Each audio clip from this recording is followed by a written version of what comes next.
మీ business ఏదైనా మీ ఊర్లో promotion చేయాలంటే అది సుమన్ టీవీతోనే సాధ్యం. ఇప్పుడే సంప్రదించండి. పత్రికా విలేకరులకు, ఎలక్ట్రానిక్ అండ్ ప్రింట్ మీడియా సోదరులకు మరియు నాతో పాటు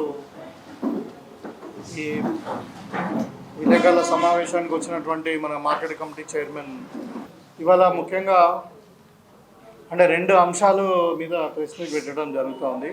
ఒకటి ఏంటంటే, మొన్న కేంద్ర ప్రభుత్వము యాక్చువల్లీ 13 నాడే నైట్లో మన పసుపు బోర్డును ఏర్పాటు చేస్తాం నిజామాబాద్లో అని చెప్పి ప్రకటించడం జరిగిన తర్వాత 14వ తారీఖు నాడే పొద్దున 10-11 గంటలకే ప్రారంభోత్సవం కూడా జరిగింది. పసుపు బోర్డు అన్నది నిజామాబాద్ కానీ ఇప్పుడు కరీంనగర్ జిల్లాలలో ముఖ్యంగా పసుపు పండించే రైతులు ఎవరైతే ఉన్నారో వాళ్ళ ఒక 40 సంవత్సరాల చిరకాల కోరిక అది. మీకు అందరు కూడా తెలుసు, 2019 నుండి రైతు ఐక్యవేదిక పేరు మీద మెయిన్గా మరి కాంగ్రెస్ తర్వాత అప్పుడున్న కమ్యూనిస్ట్ పార్టీ వీళ్ళందరూ కూడా మరి ప్రభుత్వానికి వ్యతిరేకంగా పోరాటం చేసి మరి కవిత ఇచ్చిన మాట మీద నిలబడలేదు, మరి పసుపు రైతులకు మోసం చేసిందని చెప్పి అప్పుడు ఎలక్షన్లో కూడా పసుపు రైతులందరూ కూడా ఇండిపెండెంట్గా కాంటాక్ట్ చేసినటువంటి సందర్భాలు మీకు అందరికీ కూడా తెలుసు.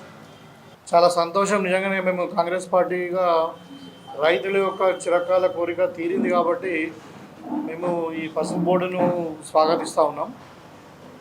అయితే పసుపు బోర్డు ప్రారంభించినటువంటి తీరు అంటే ఆగమేఘాల మీద ఇప్పుడు ఒక పండుగ పూట మధ్యాహ్నం పూట అనౌన్స్ చేసి మరి రాష్ట్ర ప్రభుత్వానికి ఏమాత్రం ఇంటిమేషన్ లేకుండా, ఇక్కడ రాష్ట్రంలో కూడా ప్రభుత్వం ఉంది, దీంట్లో కూడా వ్యవసాయ మంత్రులు ఉంటారు, తర్వాత కామర్స్ మినిస్టర్ ఉన్నాడు, జిల్లా కలెక్టర్ ఉన్నాడు, యంత్రాంగం ఉంది, వీళ్ళందరూ కూడా ఎవరు కూడా తెలకుండా వర్చువల్గా పేరు మీద ఢిల్లీలో పీయూష్ గోయల్ గారు అక్కడ ప్రారంభించి మన స్థానిక ఎంపీ అరవింద్ గారు తర్వాత సంజయ్ గారు ఉండి అక్కడ నుండి ప్రారంభించడం జరిగింది.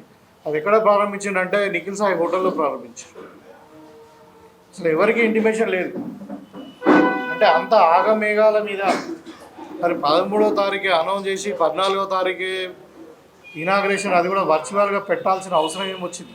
మరి అంటే ఇది ఇప్పుడు రైతులకు సంబంధించిన సమస్య కాబట్టి చాలా పోరాటాలు జరిగినాయి కాబట్టి మరి పసుపు రైతులందరినీ కూడా ఇన్వైట్ చేసి రాష్ట్ర ప్రభుత్వాన్ని కూడా పరిగణలోకి తీసుకొని ఇక్కడ మరి కామర్స్ మినిస్టర్ కానీ అగ్రికల్చర్ మినిస్టర్ కానీ ఇక్కడ వేదిక మీదకి పిలిచి మరి అదేవిధంగా ఇక్కడ స్థానికంగా ఉన్నటువంటి ప్రజాప్రతినిధులందరినీ కూడా ఇన్వైట్ చేసి మరి అవసరం ఉంటే ఒక 4 రోజులు లేట్ అయినా కానీ పీయూష్ గోయల్ గారే మరి కామర్స్ మినిస్టర్ సెంట్రల్లో పీయూష్ గోయల్ గారు వచ్చి ఇక్కడ ప్రారంభించి రైతులను అడ్రస్ చేస్తే బాగుండేది. అదే దొంగతనం చేసినట్టున్నది.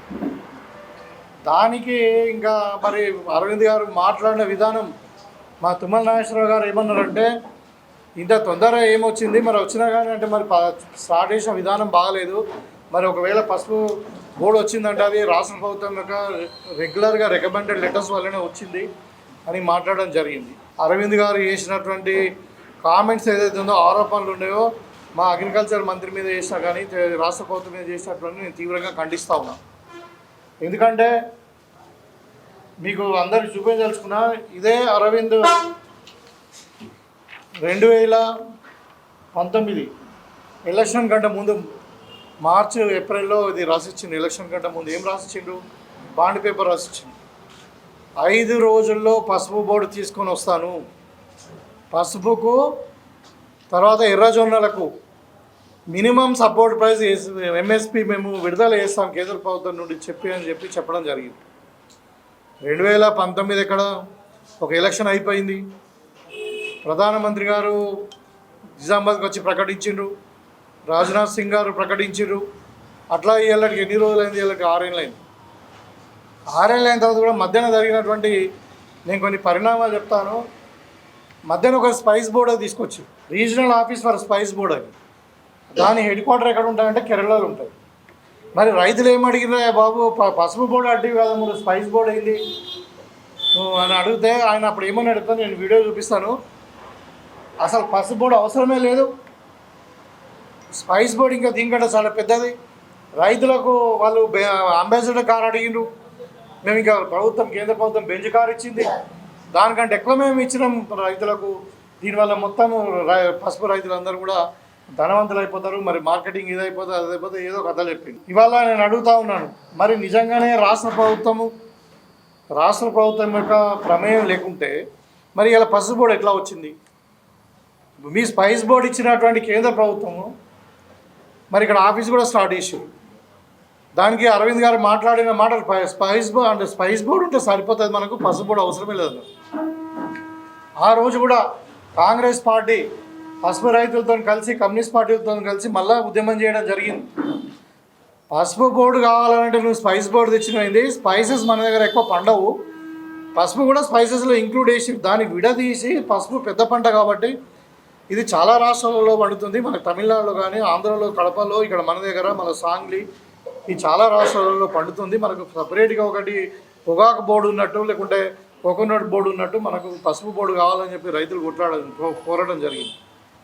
దాంట్లో భాగంగానే రాష్ట్ర ప్రభుత్వం కాంగ్రెస్ పార్టీ అధికారంలోకి వచ్చిన తర్వాత ఇది పెద్దలు తుమ్మల నాగేశ్వరరావు గారు అగ్రికల్చర్ మంత్రిగా ఎప్పుడు రాసిందండి ఇది లెటరు 16/22/24 16 ఫిబ్రవరి మన గవర్నమెంట్ వచ్చింది డిసెంబర్ 23 7వ తారీఖు నాడు తెలంగాణలో కాంగ్రెస్ పార్టీ గవర్నమెంట్ ఏర్పడితే గవర్నమెంట్ వచ్చిన వెంటనే నిజామాబాద్లోనే ఎస్టాబ్లిష్ చేయండి, తర్వాత దానికి కావాల్సిన సదుపాయాలన్నీ కూడా మేము ఏర్పాటు చేస్తామని ఇలా రాయడం జరిగింది. రాష్ట్ర ప్రభుత్వం రిపీటెడ్గా అక్కడ కామర్స్ మంత్రి గారికి, తర్వాత ఇండస్ట్రియల్ మంత్రి గారికి, తర్వాత అగ్రికల్చర్ మంత్రి గారికి, తర్వాత మోడీ గారికి పర్సనల్గా కలిసి మరి లెటర్స్ ఇవ్వడం వల్లనే పసుపు బోర్డు సాధ్యమైంది. బీజేపీ వాళ్ళు ఎన్ని మాటలు చెప్పినప్పటికీ మొదలు వాళ్ళు స్పైస్ బోర్డు మాత్రమే ఇచ్చిండ్రు. దాంట్లో కూడా స్పైస్ బోర్డులో ఇది పసుపు బోర్డు కంటే ఎక్కువ, ఇది మనకి ఇంకా పసుపు బోర్డు అవసరం లేదని అరవింద్ గారు మాట్లాడినటువంటి మాటలు మీకు వీడియో రికార్డు కూడా చూపిస్తాను. ఇవాళ ఆయన మాట్లాడుతూ ఉన్నాడు మేమే తెచ్చినాం అంటే కృషి ఉంది. టర్మరిక్ బోర్డు అనేది నేషనల్ బోర్డు, పసుపు బోర్డు. ఆ నేషనల్ బోర్డుని జాతీయ బోర్డుని ఎవరు చేయాలా? కేంద్ర ప్రభుత్వం మాత్రమే చేయగలుగుతుంది.